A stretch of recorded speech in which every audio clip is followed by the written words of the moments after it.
Hey guys, how's it going? So, I started to make something that's not necessarily a traditional Norwegian meal, but it's a recipe in a Norwegian store. If you guys aren't familiar, it's a store called Kiwi. In English, I guess it would just be Kiwi. It's Kiwi, but it's pronounced Kiwi. And it is a recipe for potet og pølsemuffin. And basically, they're little muffins with that you use leftovers to make. So it's a great little recipe I found to use leftovers. So it's sausage and potatoes, and then muffin, and you bake them all up, and they actually are amazing. I was pretty surprised how tasty they were for a quick throw together thing. So we had some leftover potatoes and some leftover sausage. Thought, hey, why not? Let's make another batch here. And as I started making it, I thought, oh, maybe my viewers might want to see this. So I've already started putting things together. Here, let me switch the camera over here. So here I've already kind of went through the process, and I've got most of it already blended up here. The recipe calls for, if anybody's interested in making it, recipe calls for 4 deciliters of hvetemel, which is just standard white flour.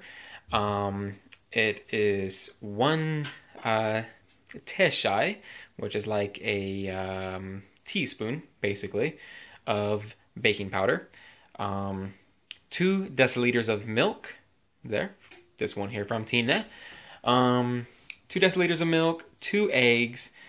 Something that I don't have shown here because it's already down in there is the 25 grams of melted butter. 3 as they call serving shy, I believe is what it is, which are standard serving spoons, or American standards would be tablespoons. So 3 of those.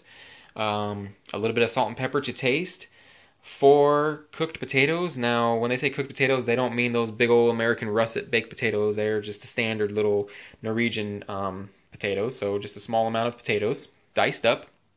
I only had 1, so I also had some rutabaga and carrots, which the recipe does not call for, but hey, why not be daring and use the leftovers that we have? So I've got that all diced up, and that'll be thrown in next.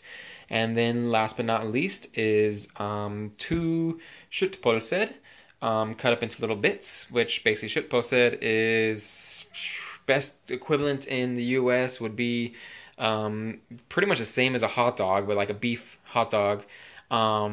But they're thicker and a little bit milder. So pretty much any type of hot dog style sausage would do, I think. Again, it's all about taste, and this is just really just throwing leftovers together and making yourself a little muffin setup. So I'm gonna go ahead and throw this stuff into here. Let's see if I can do this on camera if you want to see here. So get my stuff and don't spill it. I spilled some of it. I knew that would happen, but I'm not a pro chef. Get that in there. I only dropped 1, 2. So yeah, I'll go ahead and mix that up off camera. I'm gonna put them into little serving, cupcake tray, muffin tray, and bake them up. You bake them at 220 degrees Celsius for approximately 20 minutes, or until they start looking good and brown. Don't let them burn. And you got yourself some pretty awesome little muffins. So let me get this mixed up off camera, and I'll start deling them out into the muffin tray there, and I will be back.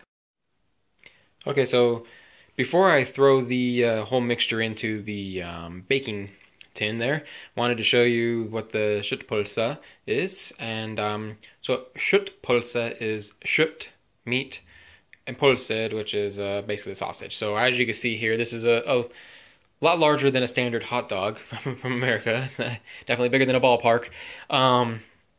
But inside, it more or less, that's what it is. It's the closest thing I can describe. But like I said, it is a little bit more mild.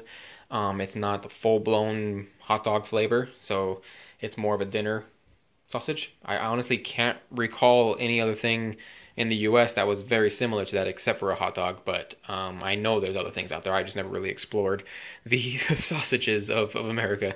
But yeah, so you cut up into little bites, but you don't put it into the batter right away. What you do is you part them out into the cups, and then you kind of set this stuff on top. I'm having a feeling that this actually might be enough for the batch I'm making, so I'm going to leave that one not cut right now, but we'll see as we start dealing them out. And yeah, so now I'm going to go and set up the tray and get that put together. Alrighty, so this is what I have here. The recipe doesn't say to put them into the little cupcake things, but I figured I would just to keep it nice and clean. Yeah, this is getting exciting already. I remember how they were last time, so I'm happy to get these back. The recipe also says that they're good either cold or warm. So what I did is actually I would take them to my class and have them for my lunch, and that was pretty nice to have as opposed to just the everyday average matpak, which is typically some bread with a little bit of lunch meat and cheese, and that's about it. So nice little change. So I'm going to pop these over here into the oven. Recipe says approximately 20 minutes at 220 degrees Celsius. You guys can do the conversion for Fahrenheit if you want. But yeah, so let's see if I can pop this in. I'm using my phone for my camera because my other one just doesn't want to hold a battery charge right now, and it's kind of tough to do this type of thing without a tripod or without the thing plugged in, but here we go. Into the oven they go. I'm getting excited. So right in there, and we'll see how they turn out.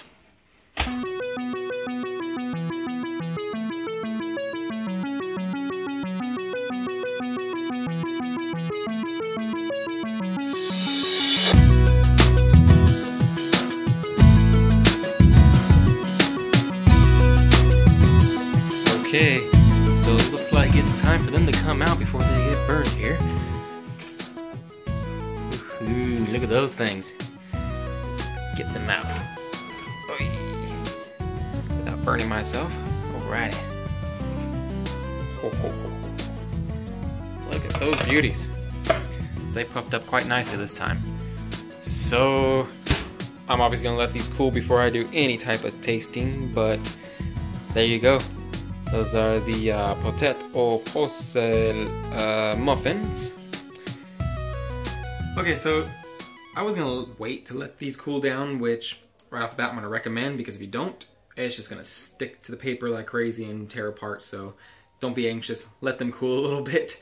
But yeah, I wanted to taste it right away. These things turned out really nice. You can see the top here is all nice and brown, and I don't know if you can see inside there, but it's perfectly cooked, and I'm excited. So, get a little bite. Perfect, perfect, perfect. It's nice and soft, and it's not gooey, it's not chewy. The outer layer of the bread has a nice crisp kind of crunch to it. The sausage being baked also got slightly crispy. Man, that's tasty. So yeah, thanks for watching, and until next time, ha det bra!